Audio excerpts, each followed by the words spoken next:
Začal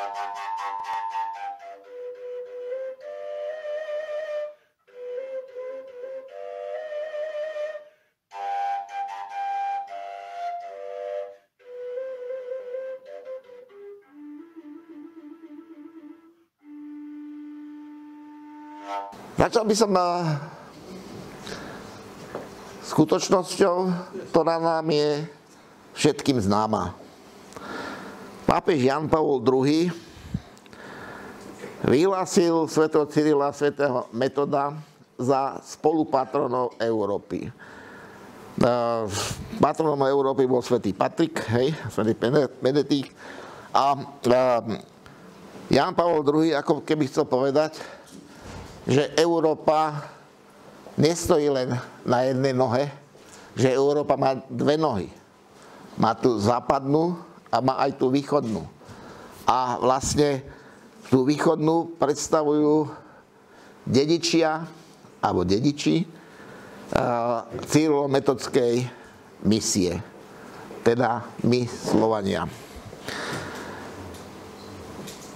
Ja som sa snažil, alebo cieľom mojej prednášky je ukázať na to, ako táto misia vlastne formovala slovanský svet. Ako sformovala vlastne vôbec myšlienku slovanstva, pretože ona vzájomne súvisí s ďalšou tradíciou, ktorá tu je veľmi významná, to je svätoplukovská tradícia, kde sa vlastne tieto myšlienky cirkvi a štátu spájajú do štátu, ktorý má organizovanú cirkev a je súčasťou organizovanej západnej alebo európskej civilizácie. U nás je taká predstava, že Cyril a Metod prišli na Veľkú Moravu evangelizovať. Podľa toho, čo my vieme o Veľkej Morave v tomto období, tak na území Moravy, Slovenska a Zadunajska, kde žili naši predkovia Sloveni, ktorí vlastne vytvorili veľkomoravskú štátnosť, bolo kresťanstvo už silno zažité. Bolo kresťanstvo silno zažité a keď si zoberieme napríklad vykopávky na Bojnej, kde boli nájdené tie známe oltárne plakety, ktoré pochádzajú z prelomu 8. a 9. storočia, ale boli tam nájdené jeden celý zvon a niekoľko ďalších zvonov. To znamená, že tam musela byť aj už väčšia cirkevná stavba, ktorá používala viacero zvonov. Ale čo je najzaujímavejšie, a o tých nálezoch sa už menej hovorí, na Bojnej sa objavilo obrovské množstvo krížikov, sakrálnych predmetov, čo svedčí o tom, že tí ľudia, ktorí tam bývali v 9. storočí, boli už silno veriaci. Už tam bola ľudová zbožnosť. To znamená, že to sa nemohlo v priebehu jednej generácie vytvoriť, to muselo trvať viacero generácií, kým sa vlastne pohanskí Slovania pretransformovali na kresťanský národ. Je fakt, že vlastne kristianizácia silná v našom priestore začala na konci 8. storočia, keď Karol, neskôrší cisár, Karol Veľký, vyvrátil avarskú moc na strednom Dunaji a na synode roku 796, myslím, pri Dunaji, alebo 7, vytvorili predpoklady na christianizáciu stredoeurópskeho priestoru z 3 centier. Zo Salzburgu, z Pasova a z Aquilei. A táto kristianizácia tu intenzívne prebiehala. Lenže kristianizácia v rannom stredoveku bola nielen otázkou náboženstva, ale aj otázkou politickej reality, hej, že vlastne samostatným štátom mohol byť len ten štát, ktorý mal aj svoju vlastnú cirkevnú organizáciu. Ono to platí aj dodnes, hej, že tie cirkevné provincie musia byť vytvorené na základe určitých hraníc. Tak bola roku 1977 po 1100 rokoch obnovená aj samostatná slovenská cirkevná provincia, ktorá síce momentálne už neexistuje, ale v danej dobe zohrala veľmi významnú úlohu. Keď si zoberieme vlastne archeologické výskumy, či už na Morave, na Slovensku, ale najmä za Dunajsku, vidíme, že vlastne relatívne hustá sieť kostolov existovala už pred príchodom svätého Cyrila Metoda. Tie kostoly boli obsadené zväčša franskými a bavorskými kňazmi, ktorí prišli do tohto priestoru.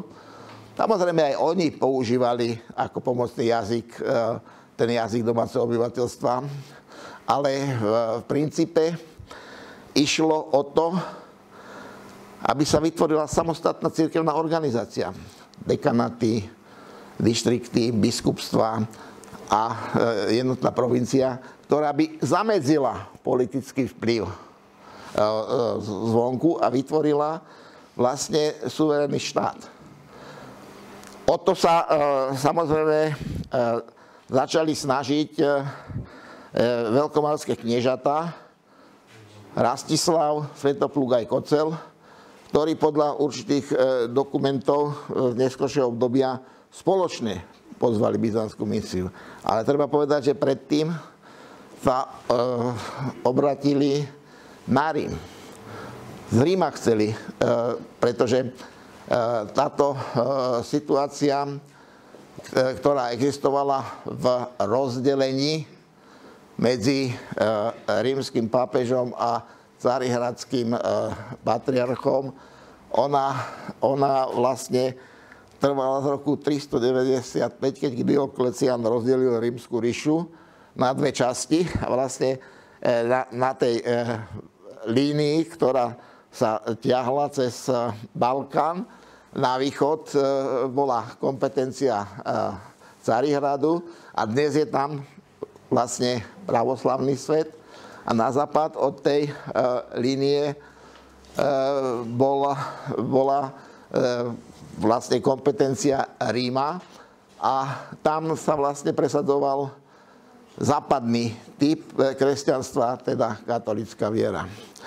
Keď si zrovnáme vtedajšiu Európu, ako sa tvorila, tak vidíme, že v tom rannom kresťanstve katolická viera nemala predominanciu. Medzi tými germánskymi kmeňmi, ktoré vtrhli do rímskej ríše, bola hlavná viera, už síce kresťanská, ale náuka podľa biskupa Aria, teda arianizmus.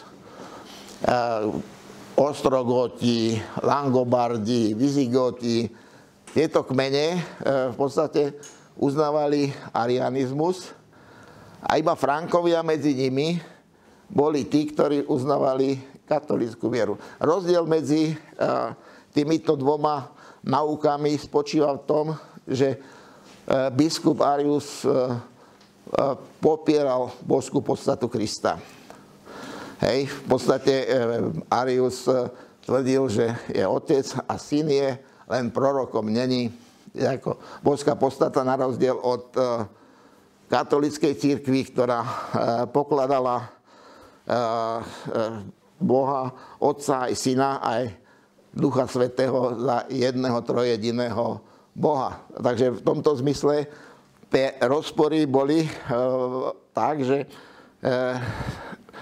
Rím podchytil si vlastne Frankov a cez Frankov, ktorí sídlili aj v Gálii, aj v Barbariku, vytvoril nový koncept západnej ríše na čele potom s franskými cisármi, Karolom a tak ďalej.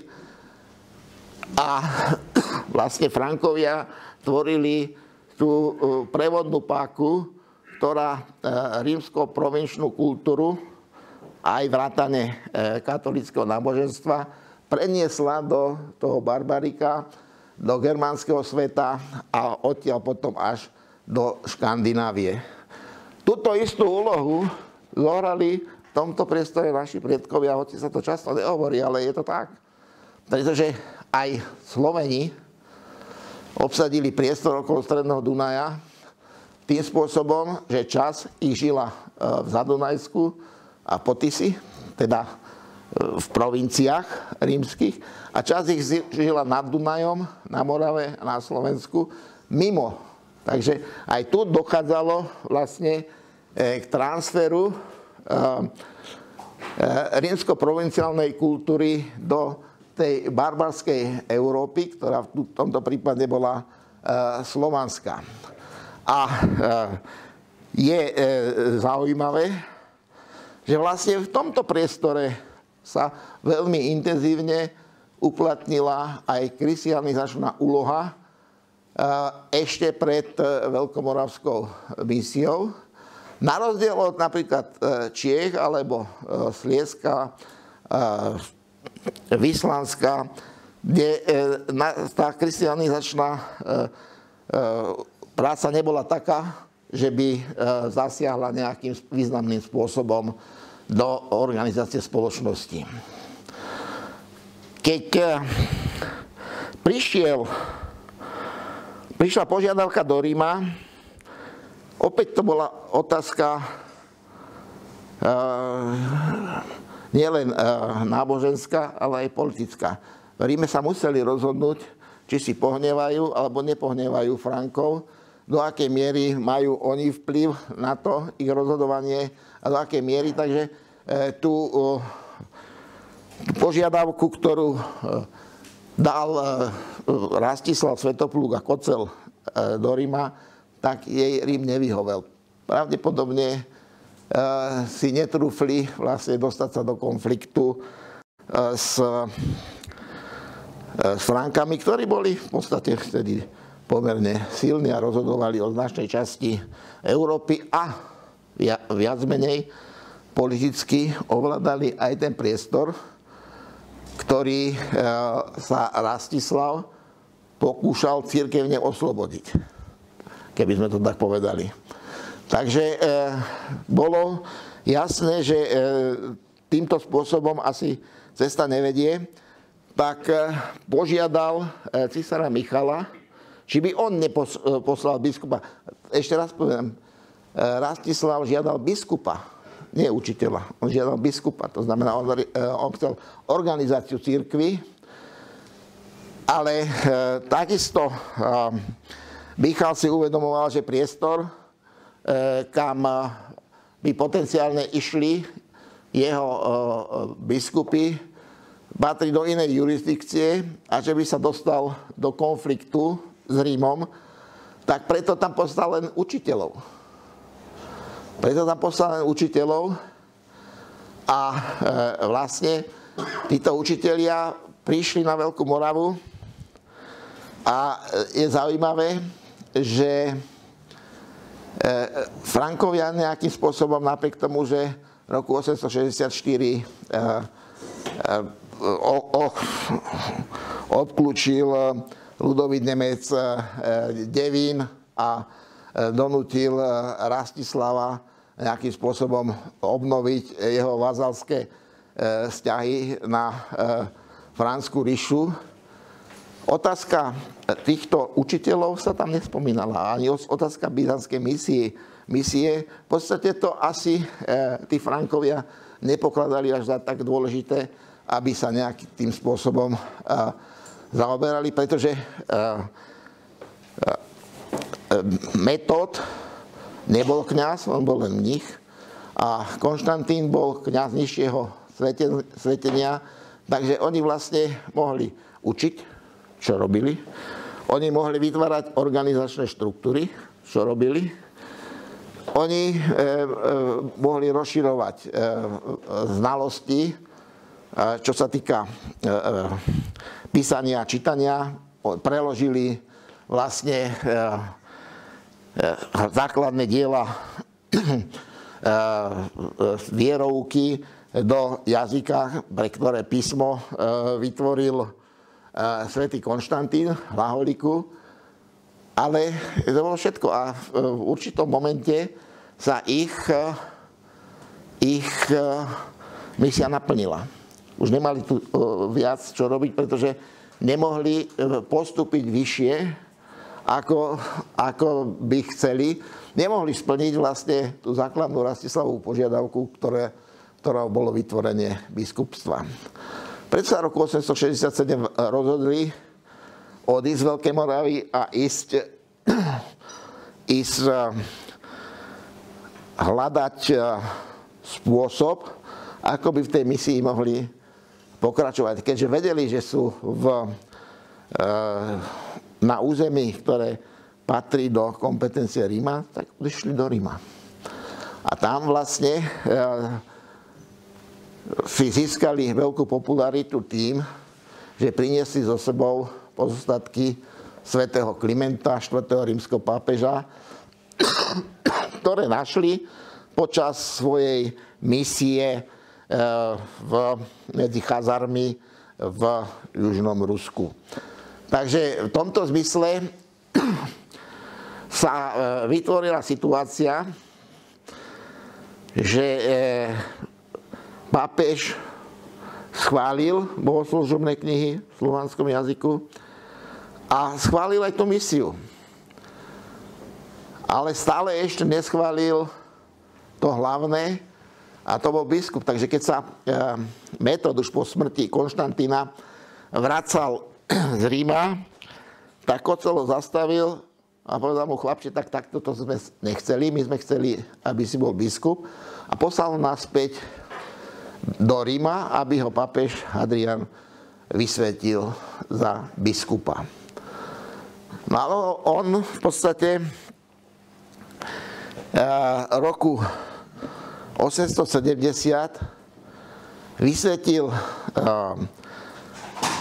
Metoda za biskupa a poveril ho vlastne funkciou arcibiskupa Sriemského. Sriemská diecéza bola kedysi dávno v rámci rímskej organizácie súčasťou rímskej cirkvi, ale počas hunskej a avarskej okupácie tohto územia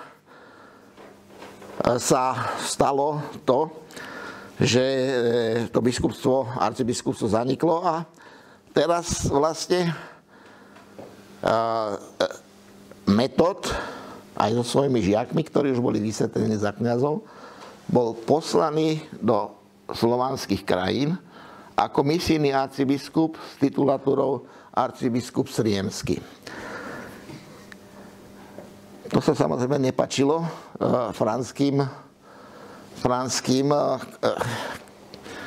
prelátom, ktorí vlastne biskupa Metoda na základe uznesení synod pri Dunaji zatkli ako votrelca, pretože ho pokladali, že sa vlastne do ich sféry vplyvu votrel.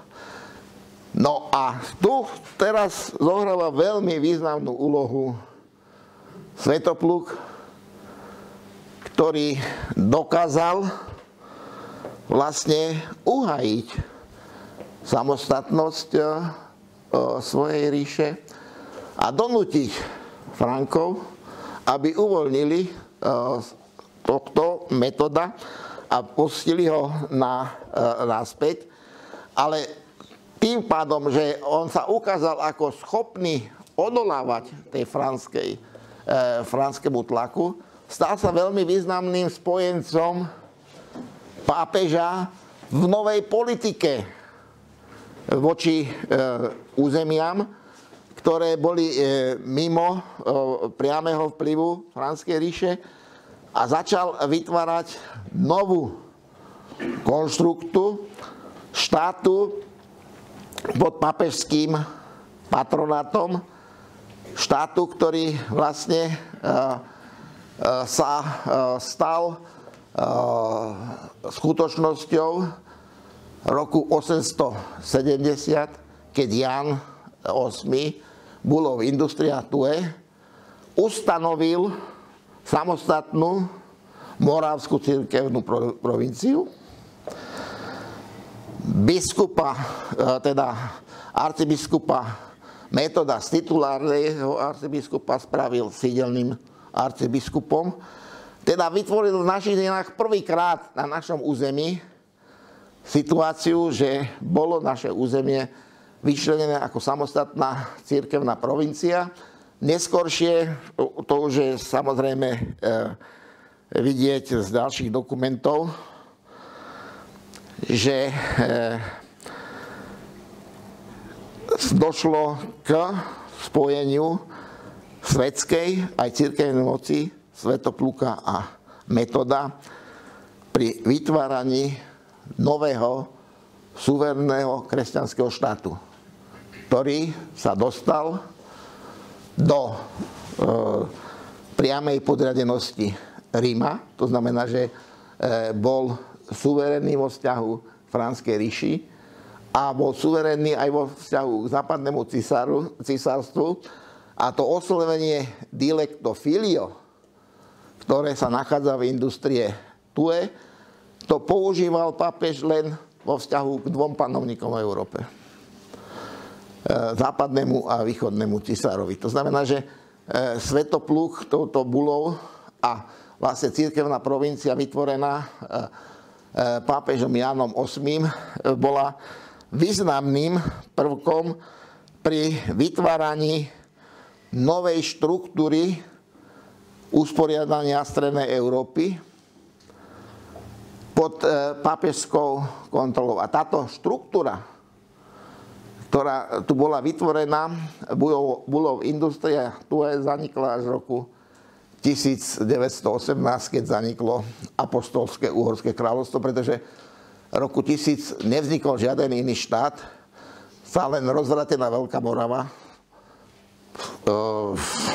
Panonia alebo Sklavinia, ako sa to volalo, opäť zjednotila pod vládou jedného panovníka, ktorý pravdepodobne bol aj rodinne spriaznený Mojmirovcami, pretože aj podľa anonyma Takšon, teda syn Arpadov, si zobral princeznú veľkomoravského panovníka a tým pádom sa vlastne táto myšlienka sem dostala. Otázka, ktorá asi lomcuje všetkými nami tu, ktorí sme, je otázka ďalšieho osudu byzantskej misie po smrti svätého Metoda. Ono sa niekedy vytvára taký dojem, že ako keby Svätopluk nejakým spôsobom odmietol byzantskú misiu a vrátil sa späť k západnej cirkvi, ale tu treba povedať, že Metod nebol inde. Metod bol tam, na tom istom mieste, kde aj Svätopluk. Oni boli verní Rímu. A treba vidieť, že tá vieroučná otázka, ktorá vtedy začala mať významný dopad, a najskôr ho presadzovali franskí preláti, potom sa stala aj súčasťou Ríma a oponent bol v podstate Byzancia. To bola otázka tzv. Filioque, teda otázka mene Otca i Syna i Ducha Svätého, to, čo sa učíme vždy na náboženstve. A tá otázka Filioque spočívala v tom, či Duch Svätý má svoj pôvod len Otcovi, alebo aj Synovi. Tá Filioque znamenala, že v podstate Duch Svätý mal pôvod aj Otcovi, aj Synovi a že v podstate jednota, kdežto tá východná cirkev tvrdila, že má pôvod otcovi a cez syna ide, nie aj zo syna, ale cez syna. Takže v tom je tá základná vieroučná otázka, ktorá nakoniec viedla k východnej schizme. Tu treba povedať, že keď sa pozeráme na tieto dejinné udalosti, my ich poznáme len z toho, ako ich popísali tí postihnutí. Teda vyhnaní metodoví žiaci. My ich nepoznáme z druhej strany, pretože dokumenty, ktoré by boli z análov Veľkej Moravy alebo z kroník Veľkej Moravy, tie neexistujú, takže my poznáme len vlastne to, čo písali ľudia, ktorí sa cítili veľmi ukrivdení tým opatrením, ktoré sa na Veľkej Morave po metodovej smrti stalo. Ale ja si myslím, že ako vždy v minulosti, aj v tomto období, keď došlo k nejakej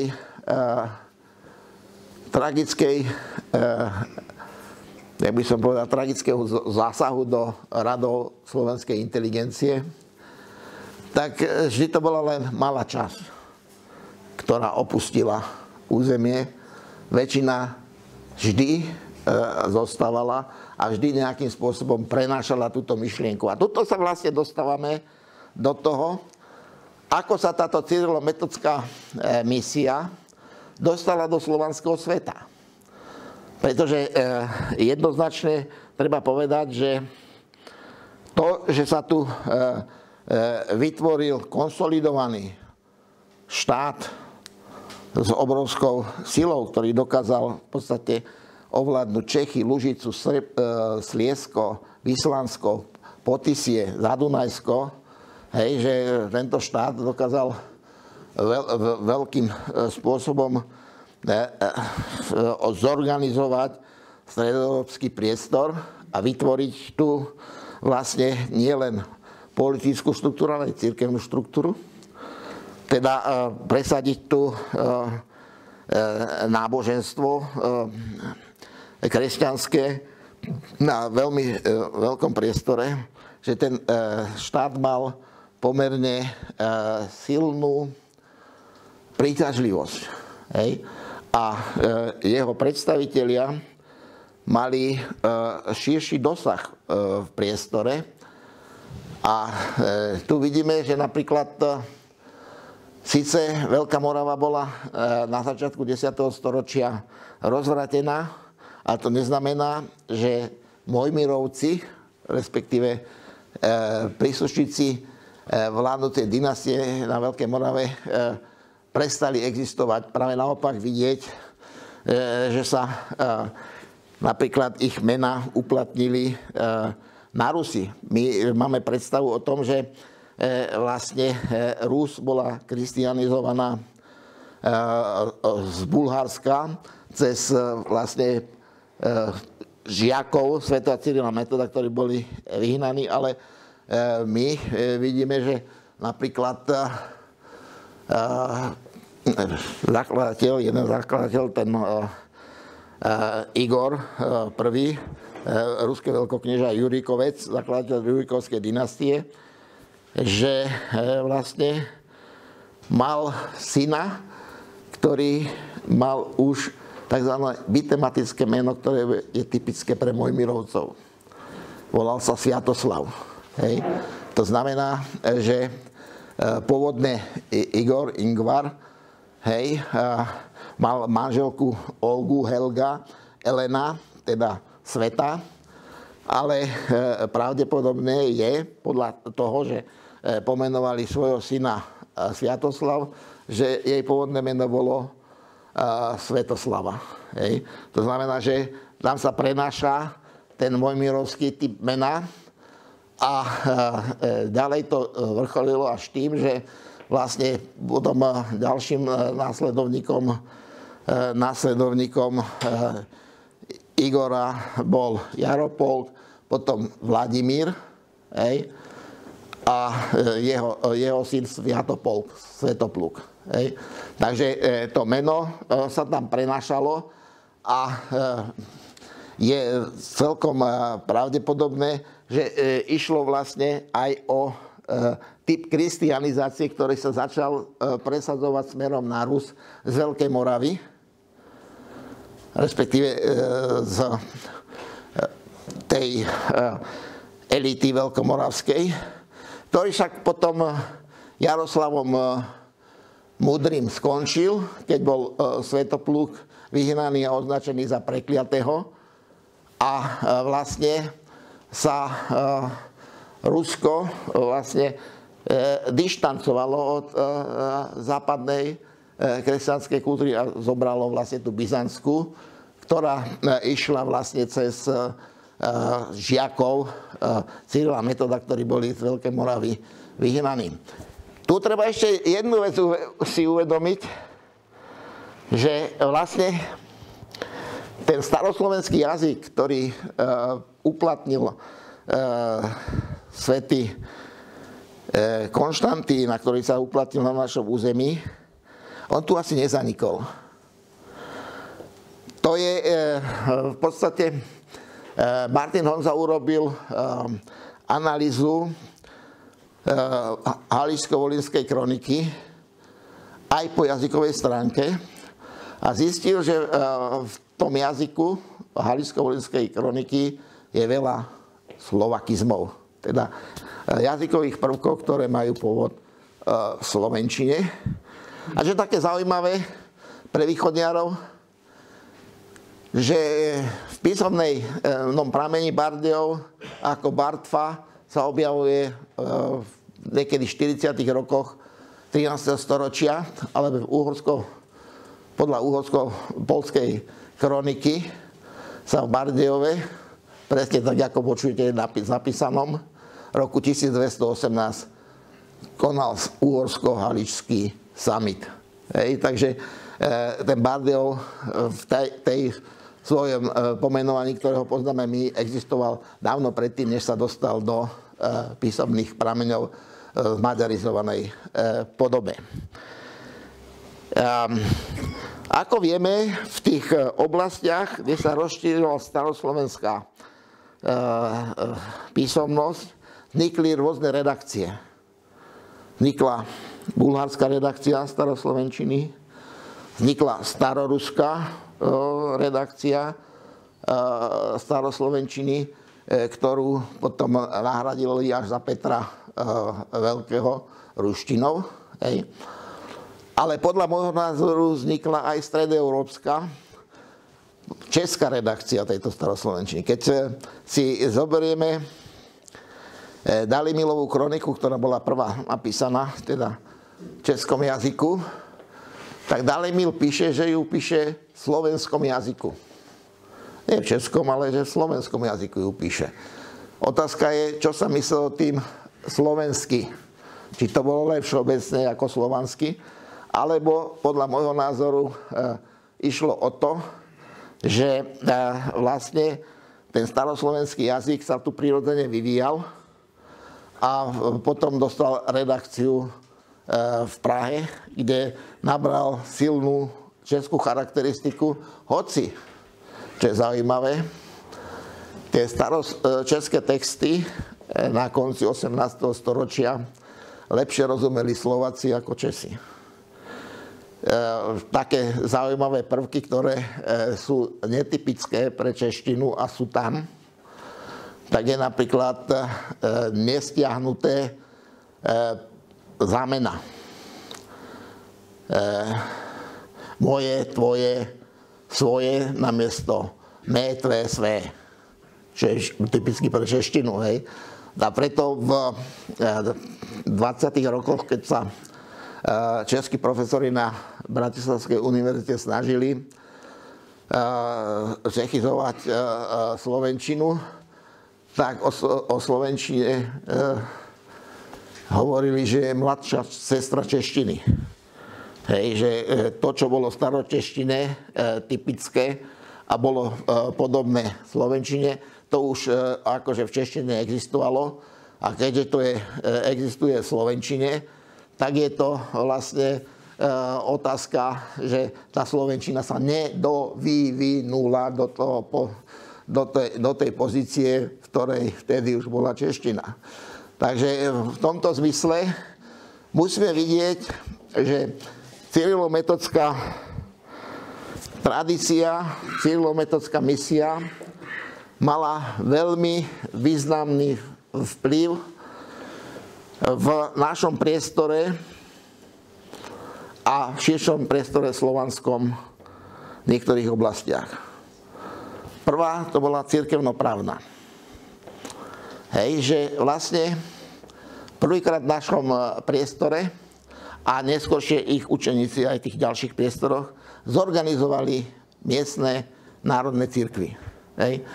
A tým, že vlastne zorganizovali tieto cirkvy a ich etablovali napríklad Svätú cirkev Moravsku, ktorá mala podľa všetkého 3 biskupstva, okrem teda Moravského arcibiskupstva mala ešte 3 biskupstva. V slovenskom časopise historickom poslednom čísle archeológ Vančo sa snaží identifikovať, kde tieto biskupstva mohli existovať. Takže jedno je isté, lebo sa menuje menovite a to je nitrianské.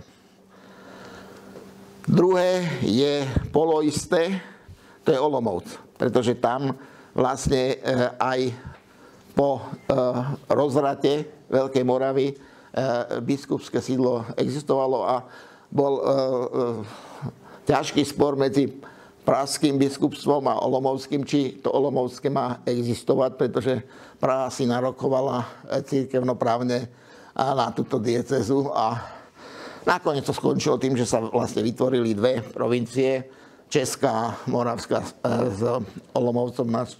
No a to tretie. No a tuto vzhľadom na tú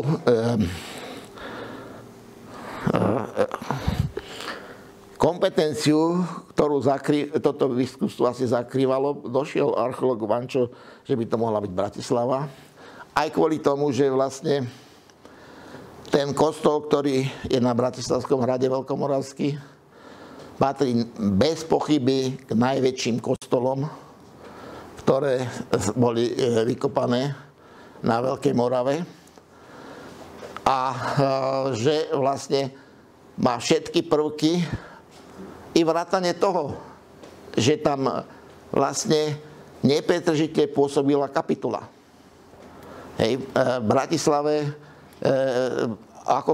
hocikedy sa spomínala Bratislava od začiatkov úsvitu dejín, kde sa už dostali písomné, tá kapitula tam existovala. Existovala tam pri kostole svätého Salvatora a potom sa presťahovala po rozpore s radnými pánmi do mesta, do domu svätého Martina.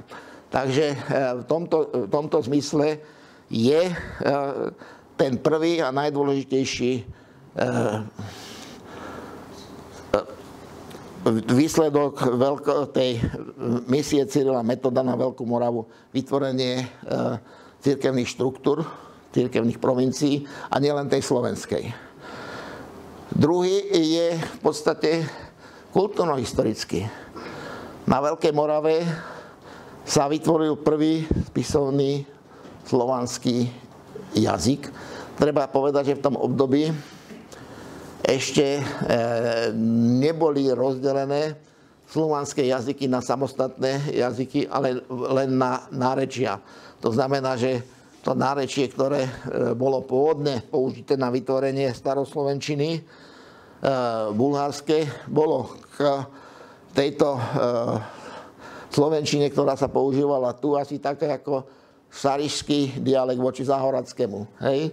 Boli síce iné, ale vzájomne v jednom systéme a vzájomne zrozumiteľné.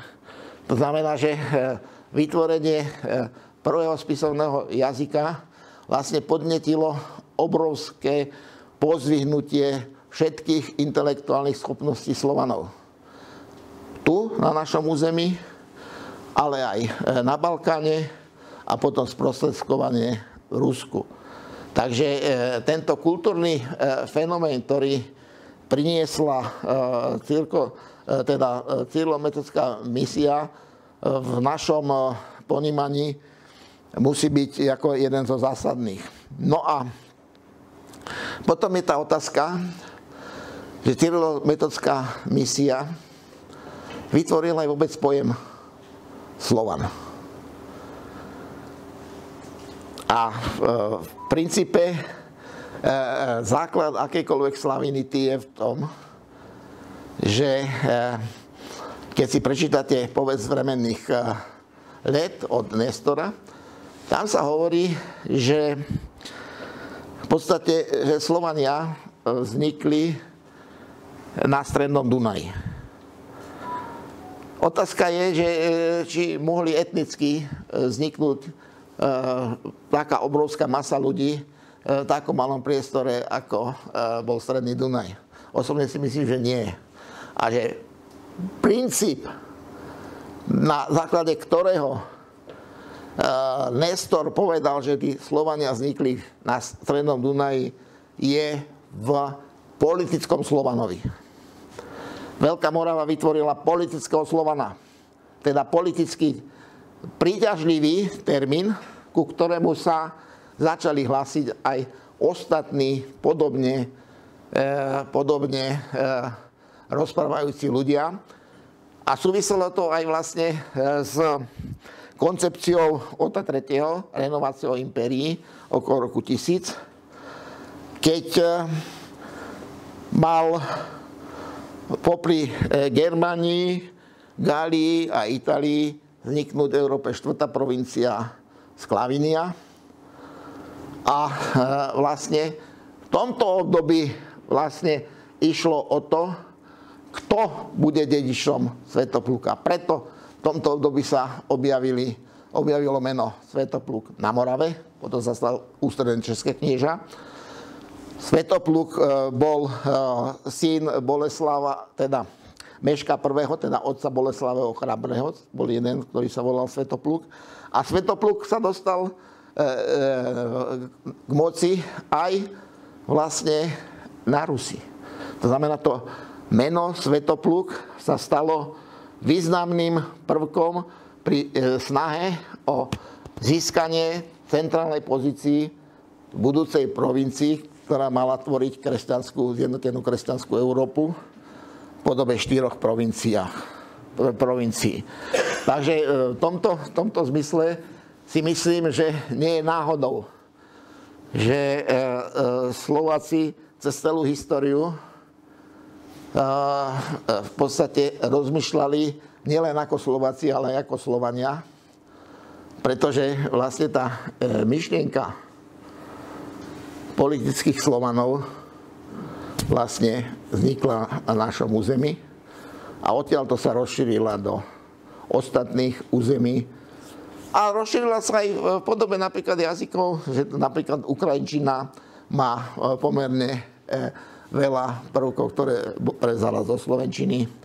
A tak aj ďalej. Takže v tomto zmysle si myslím, že cyrilo-metodická misia spolu s ideou Slovanského kráľovstva alebo Slovenského kráľovstva Regnum Sclavorum zohrala dôležitú úlohu nielen pri upevňovaní cirkvi v strednej Európy, katolíckej cirkvi podotýkam, ale aj pri rozširovaní myšlienky politického slovanstva. Ďakujem.